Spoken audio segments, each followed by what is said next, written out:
This video comes suggested by Troy X Tejo Shmoy. So I moved to France back in August 2016 and I took a debt of 15 lakh Indian rupees to finance this move. In this video, I'm talking about how I brought this number down to as low as I could, what helped me make this big financial decision, and how I paid it back as soon as I could. For the timeline of the events itself, I spoke about it in my GMAT video, so I won't be repeating that in this one. Let's get the details out of the way. The tuition fees that EDHEC was charging me was 30,000 euros and they stipulated 1,000 euros per month living expense, and for 24 months it comes up to 24,000 euros. And then there are the spare parts, the visa, the flight ticket, and the clothes you need for your move. There's also the travel insurance, and back when I came to study to France, we had to pay for the health insurance. Now I think you don't have to pay for that anymore, but these spare parts together came up to something like 900,000 euros. That brings my total to 55,000 euros. Now I got that number down by cutting some corners, and before I talk about that, I'd like to preface with the privilege I bring to the table.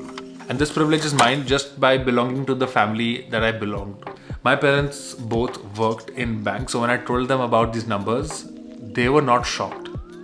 That alone is so helpful. So when I told my dad the final number was 15 lakh Indian rupees, he said you can end up spending more than that studying in India itself for the tuition fees. My mom said I've seen people close off twice this amount in a year or two. This is what it costs and it should not take forever to pay it back. So that's the privilege I bring to the table. Parents who are not shocked by these figures and who support me in this move. If this whole thing seems normal to you, then you're pretty privileged. Alright, so now let's get dirty with the details. The biggest number that you saw on that list, I got it down by 40% to 18,000 euros by applying for the EDHEC Excellence Scholarship. Now this was a parallel track from the application to the school itself. You can end up getting the seat and not the Excellence Scholarship, but I got them both. I've shared my profile with you guys in the previous video itself, but I'll show it up on the screen again. And this is the profile that I used to get it down by 40%. That was a big weight off my shoulders. They also suggested me to apply for a couple of other scholarships, which I did, and I got a couple of them. There was this Eiffel Scholarship and the Chapuk Scholarship. Eiffel Scholarship gave you a stipend every month, and the Chapuk Scholarship took care of the spare parts that I spoke about earlier in this video. It took care of your visa, the flight expenses, and after you moved in, even your insurance. The French insurance back in the day used to be paid for, now it's free for you guys. But it even took care of that. And now talking realistically about the 1,000 euros figure I told you per month, times 24 makes 24,000 euros. But setting up shop here in Lille and paying like on a really low expense mode, I didn't spend 1,000 bucks. My rent was 550 and I was very scrutinous to spend 100 euros, everything included. I didn't go out for coffee and I didn't go out to eat out.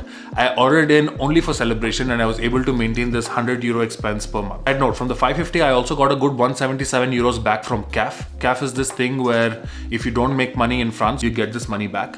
And I did not put this money into my account. I would draw it in cash and keep it in an envelope, and I saved it up for a good 5 or 6 months before I bought my first MacBook Pro. So I saved it up for a good 5-6 months and borrowed some money from my parents. So I'm not including the CAF money in this whole calculation thing. The government gave it to me and I put it off in my one-off computer expense. My parents also helped me with the unforeseen expenses, like I had to pay a good amount of money when I broke my leg. Of course I got this money back, but you needed capital at first.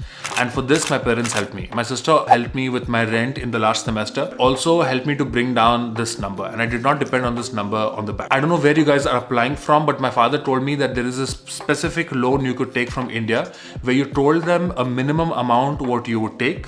For me, it was 15 lakh. And you also had to give them a maximum amount that it would stretch to. And for me, it was 27 lakh. Another way of reducing this dependence on the bank is by making money on the side. When I got my computer 5 or 6 months in, I really poured in all my time into editing. And this helped me to get a couple of video gigs. I would have to record a couple of videos and edit it and give it back. Now, because I could not make money without the numéro ciré, I would ask the clients to pay for stuff that I wanted. So I asked for a 2 terabyte hard disk drive, for example, which took me 1 weekend to earn. The budget was for a 1 terabyte. I asked for a 2 terabyte. They just bought it for me and I didn't have to pay the difference. So things like that happened, you know. So you can find a way to have your clients pay you in kind if you don't yet have an auto entrepreneur status. I also did this with teaching French to a couple of Indian and Chinese students, and by teaching English to a couple of French students in Lille.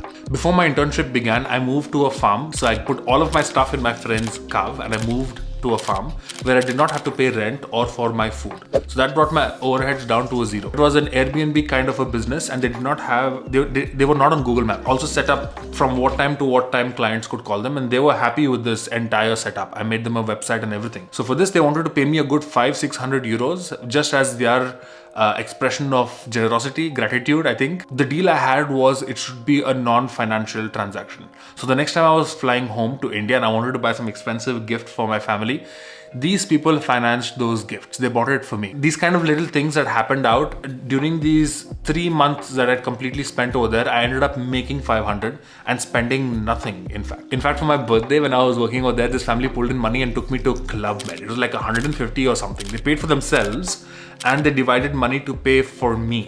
So I spent my birthday at Club Med. The teary-eyed situation when I was there, like, how did this happen? You know, because a couple of weeks ago I was thinking my friends are traveling to Korea, and I kind of did feel a little left out. But after this Club Med thing and ending up with these friends, I kind of felt, no, this is better. I also worked in a sandwich bar just before getting my final job, and the system in France helps people who are on the survival mode, people like me. But the good thing is it's decent money, so I can pay my rent and stuff. But apart from that, there's all this food. There's a wrap, free bread. This is called a poke bowl. It's called La Famille. Ça me fait plaisir de rester dans la famille. Only for working for 4 or 5 hours a day and not working on weekends, I was able to make 900 euros. And this was declared income.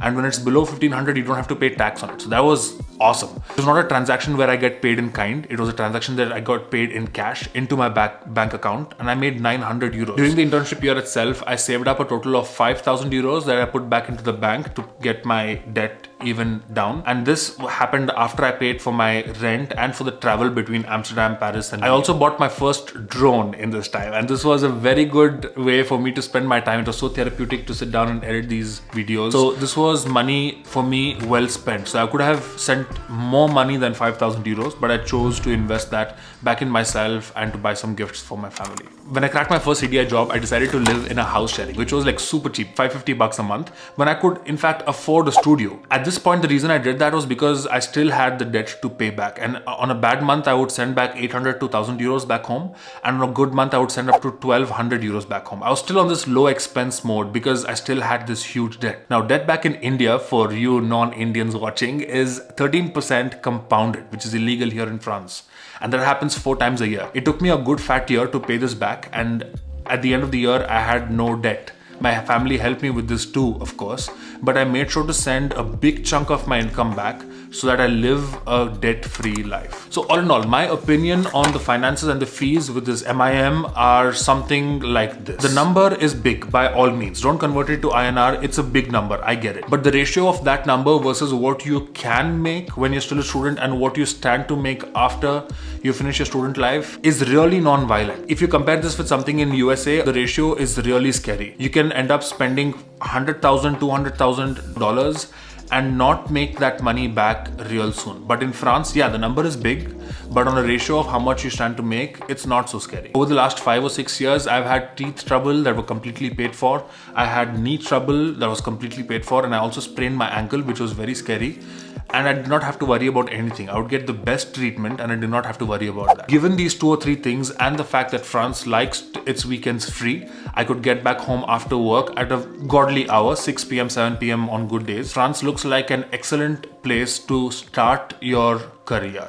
If you're trying to make a move from one into the business world, then this is the best place to start. It's the best ROI in my opinion. There's probably another European country that does it this well, but given my love for the French language, I think it's like a no-brainer. This is what I would do. If you put me back in time, I'd still do the same thing all over again. And that brings me to the final part of this video, Q&A. Excellent advice, Joshua. Thanks, Atul. Atul is my brother from another mother. Thanks, man. I really believe that you can provide so much value. So this part of what he said, I've already spoke about in this entire video. But there are a couple of other ideas. I don't think it's a short Q&A thing. So I'll come back to this later. When I'm from Karnataka, Mangalore, and I too had taken... Thanks, man. Wholesome. Can you talk about the education loan? Spot on. Spot on. This video is about the education loan. Hey Joshua, cool name you've got. Here's my question for you. Is it possible to get my total MIM tuition fees covered up to the scholarship amounts? No, it's not possible. At least from my research, it's not possible. I have a decent 8.7 DGPA in BTech, but a very low percentage in the 12th. But is there any way to finance my studies and living expenses? Yeah, even I do not have the best course, man. And if you watch my GMAT video, you'll see that my aptitude is not the best. Even my engineering numbers were not the best. Moving to France, they would look at your profile too. So if you have a couple of things that you do on the side, things that show cultural integration and a steep learning curve, these things weigh out your poor CGPA, DGPA. If you're around the average and you've got these other avenues going for you, you're golden. I've been watching your videos for a while and I love them. I'm arriving in Paris this fall and take. Why don't you conduct a meetup? I did a meetup last week in Lille. It was so much fun. I got to meet you guys and talk about your journey. I'm going to organize another one in January with a couple of my friends. So stay tuned for that. Follow me on Instagram if you want updates on when this meetup will be and where exactly it will be held. I'm planning to do one in Lille and one in Paris. Relationship with people, give it a try for podcasts. Oh yeah, man, podcasts. Yeah, I really love this idea. I have tried to make 2 podcasts and they're still on Spotify. I don't think you should go check them out because they stopped. But yeah, podcast is up my alley. I think I'm looking for a partner that I could work with. Someone who would take half the weight and podcast with me. But it'll come soon. It's not for tomorrow, but it'll come soon. Oh, Saurav Sahu, another good old brother. Guys, this is it. The best video of the year. Thank you. Dubstep. What is your opinion about MSc program offered by EDHEC, HEC, ESCP, example, MSc International Marketing, MSc Strategy, etc.? I have not studied those, so I don't really have an opinion on them. But I have friends who've got out of HEC, EDHEC and ESCP. Like I said in my previous video, if you know exactly what you want, then you can get it out of any of these programs. There's jargon everywhere in this school and at companies when you get into the professional scene. But if you don't know what you want, check out last week's video where I talk about how you can arrive to a place of knowing what it is that you want.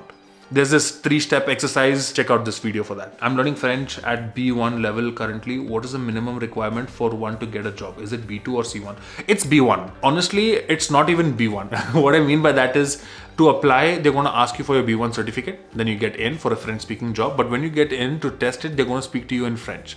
So B1 or A1, if you can express yourself and understand what they are saying, accent aside, if you're able to express yourself and you feel at ease, some jokes are coming out and all that stuff, you're in. But even if you have a C1 and you start stuttering every time they say something and you keep asking them to repeat, it's not going to work out. A good framework to follow for sure. Thanks. Such a great story, man. As someone who makes content on GRE, I have seen many people messing up their mental health because of these exams. Yes, they are insignificant in the long run. Yeah, man. This was really, eye-opening for me. I'm bad with these numbers thing and I felt I was worthless in the market, but it's not the case. Perfect video for those who want to learn the language but lose hope in the process. Thank you for sharing. Of course, Madhavi. Such an amazing video, giving me my GMAT next month. Good luck. And this is exactly what I needed. Sending you lots of good vibes. HMU. What is HMU? HMU मालूम है क्या तेरे को? I have no idea. HMU. PS, HMU, whatever that means. If you ever plan to visit Strasbourg anytime soon, it'll be in English language. I'll be in English language. Oh, awesome, man. I'll hit you up. Why don't you write to me on Instagram? I do love Strasbourg. So if I visit there, I'd love to reach out to you. Thanks, Josh. You rock. Thanks, man. 414, damn. I'm French and it took me... You know, when a French guy says my pronunciation is good, it makes my day like this guy. Thanks, NPJ Global. This one I already answered last week. That's it for this video, guys. If you're planning to make a move to France or if you're not so clear about the move itself, if MIM is up your alley or you don't know what's happening, definitely subscribe because I'm going to make a couple of videos in this series. Do leave a comment in this video and I'll talk about it in my next video in the Q&A section. Take care of yourselves and keep learning.